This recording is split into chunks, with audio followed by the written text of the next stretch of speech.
So we're back working on the house today, and I ordered some solar. So these are from Renogy, and I bought their 400-watt kit, which comes with 400-watt panels. These, if I were to guess, are like 2 foot by 4 foot. Not super big, but it's all I really need for now. Inside I got their 3000-watt inverter, and I got the inverter charger. That way I can run it off of the generator if I got a lot of clouds going on, which for most of the year isn't the case, but come about November and December is pretty gray the whole time. And that sucker's pretty big. So what we're doing here, this is the old generator house, and up here in Maine we got porcupines, and porcupines like basically the stain that's in a lot of these woods and some of the glue. And there's a bunch of holes around this thing, like that one and around here, but I use this side as ventilation for the exhaust. So the exhaust hole shoots right out here. Everything's pretty good. So what I'm doing now is I'm going to make a little box on this side to store all the inverter and then all the batteries, because all I have right now is regular lead acid batteries. I was looking for glass mats. Napa didn't have any, and just on the shelf, the local one. And I don't want lithium. I'm not ready for lithium. And ideally, I'd rather have lithium. They're a much better battery. It basically everything, except for the cold. And up here, it gets pretty chilly for a long part of the year, actually. About depending on the year, sometimes from October to all the way to May. Sometimes we'll have snow. This winter was pretty mild, but it's a lot to ask for a lithium battery up here, especially if they're going to be outside. And I could run some sort of heater system and whatnot, but that's for a later date to figure all that out. So for now, I'm just running some marine deep cycles that I'll show you in a little bit when I bring them out here. But I was thinking originally, we'll just outfit the inside of this, we'll clear it out, and we'll just mount everything on the back panel. And but the only worry I have is with the batteries, actually. Those lead acid batteries will let off some hydrogen gas, which is what batteries do, and that's flammable, if I remember correctly. And I don't want it to be in, like, even though there's a lot of ventilation, you know, technically, low ventilation is not high, but a lot of lower ventilation with all the holes and such, and it shouldn't really store up and be a big deal.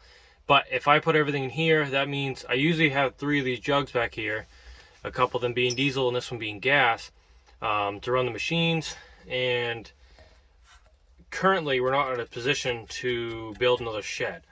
We're close, the road's getting there, and I'm almost able to drive out. I'm gonna make an update video on that. I'm almost able to, like, half-ass drive out, which at that point then I can bring material, we can build whatever we want, and things will go from there. But for now, it's just not an option. And I don't know, hopefully soon it will be, but because ideally, you know, this is already done. I can just throw it in here, throw a ledger board across, and mount everything on the back side. Everything's good, but here we are. We're gonna make it do. So what I'm doing here, this is the charge controller. This sucker is gonna mount somewhere probably on this side, like so. And then the inverter will take up pretty much this whole other side. And the way I'm going to do the inverter is because the fan kicks out to that side and all the wires will go that way. That way the wires can run up in between the 2 devices and be kind of neat. And that way the fan is pushing away from everything and not directly onto this box if they were set and vice versa. So I'm going to run a board across here, probably like a 2x12. I pulled off one corner boards. I'm going to pull out the other one. That way I can run this board across the whole thing, and then that'll give me something to mount these 2 devices to. And then we'll throw a ledger board across the bottom with some PT, run a PT floor out here, and then the decking, it's going to be the hard part. I don't really have a ton of good decking. We'll probably just have to use some boards or whatnot for now. And that's what the batteries will sit on, and I'll probably give it some spacing. I don't know, maybe just a 1/4 inch or 1/2 inch spacing, just to let things vent. And then you'll see, we'll build a little box. It's not going to be much. It's just going to be probably enough for the width of the battery. That way I can sit them the long way, going this way, and then I can fit more, and then yeah, that'll be good for now. And then I'll probably get one of those little gable vents and put one up here when it's done. That way, if there is air forcing it through, and it travels up, it can force its way out, and we're good to go. So yeah, I'm gonna start working on that, and I'll give an update when I got other things mounted or things shelled in or whatnot. So you'll see here, I got 3 ledger boards. Top ledger board is for the roof, the middle one is for the devices, and the bottom one is for the floor. So this floor is going to run out. I need at least 13 from the wall to store the battery. And then this old board is super old and has a pretty good cupping to her. And it wouldn't work it out, but it's good enough. And then up there is for the roof, which is far enough down where basically I'll run these rafters through, like so, for however far they need to be. I don't really know yet. I got to figure out the floor. And then, but that was low enough off here where I can slide some up here. Still might be able to angle something to get it close. I can go up tighter, and then the roof line could have maybe dropped down basically only this. It might have looked a little better, but it would have been kind of a pain to do it. So this is what I went with. And the battery is like 13 I need to clear it. So that'll probably be, well, at least 10. That'll be tight. If the floor joists here were 10 inches, that'll give me 3 with the 2 outside boxes. And that'll be super tight depending on what I run for a door. But kind of what I want. I don't need a ton of extra room down there. And then that should be enough to store this sucker, because that sucker's 10, and we'll be in good shape there. So we'll get to doing this floor and probably mounting the devices first, then I don't have to sit on the floor or whatnot. And we'll get right to it. So this is what the floor looks like. And these are the devices mounted. This is the big 3000 watt inverter. And this is an inverter charger. So this will also run inside the generator. And this is the charge controller for the panels itself. Now with this guy's actually super heavy. For what I thought it was going to be. It's got to be running around the area of 50 to 60 pounds. Where I thought this thing was going to be pretty light. And definitely not. So she's got 3 screws on the top and only 2 on the bottom. The bottom really doesn't need anything. I go put them all in the front. This is just if something shakes so it doesn't flop, is really all the bottom ones are doing. Because all you need is a few on the top, and it will basically hold itself up because it's pushing against the wall. The bottom ones just keep it from swaying if there is anything. Which it will be for when we have to slide this thing back. This thing will go back closer to the wall. We have to rotate it out. That way we can get this back portion on when that happens. So now what I'm looking to do is look through my random wood pile and figure out what I want to lay for the floor and get together for the walls. The floor does not need to be perfectly sealed. I mean, it'll be close, but it's not going to be humming tight. That way there is a little airflow going on.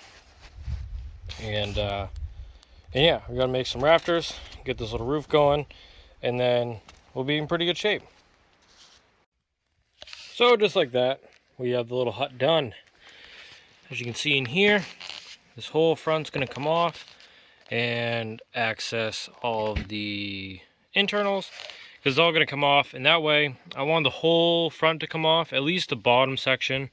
The top isn't as important as it once it's running, but if something happens, it's much easier just to pop out a couple screws, take off the whole panel.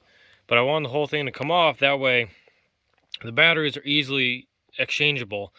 If only like the middle opened, let's say, and like the end battery died, you have to funnel the whole thing apart just to get it where the whole thing opens. You can see everything, easier to work on, and just makes it better all around, in my opinion. So this is what the setup's gonna look like.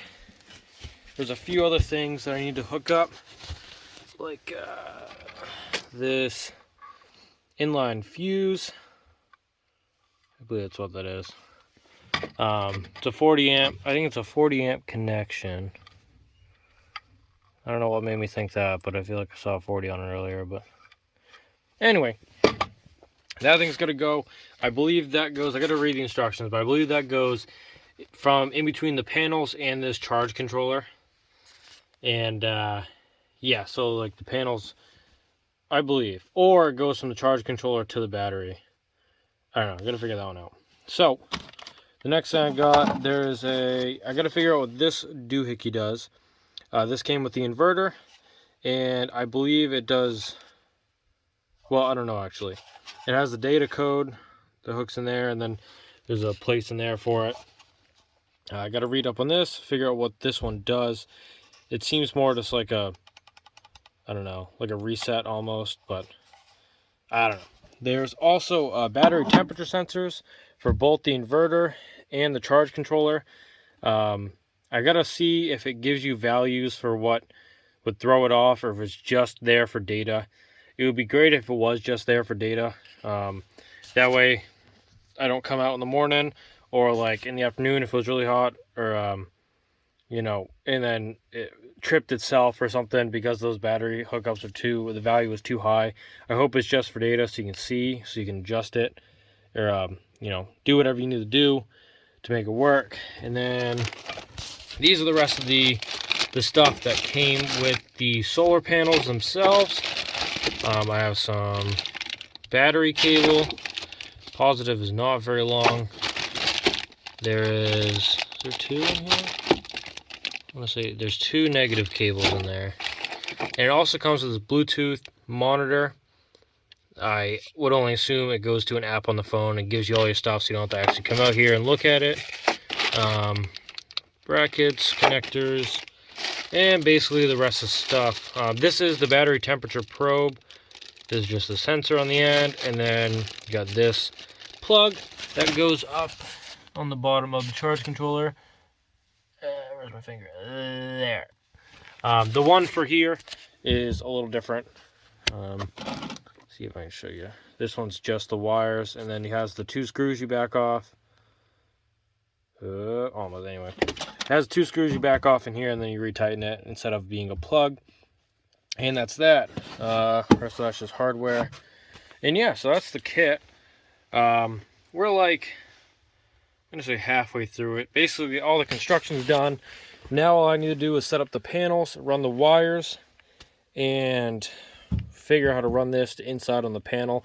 Think I'm gonna try to have a buddy come out and hook that up so I don't blow anything up, because I'm a little special.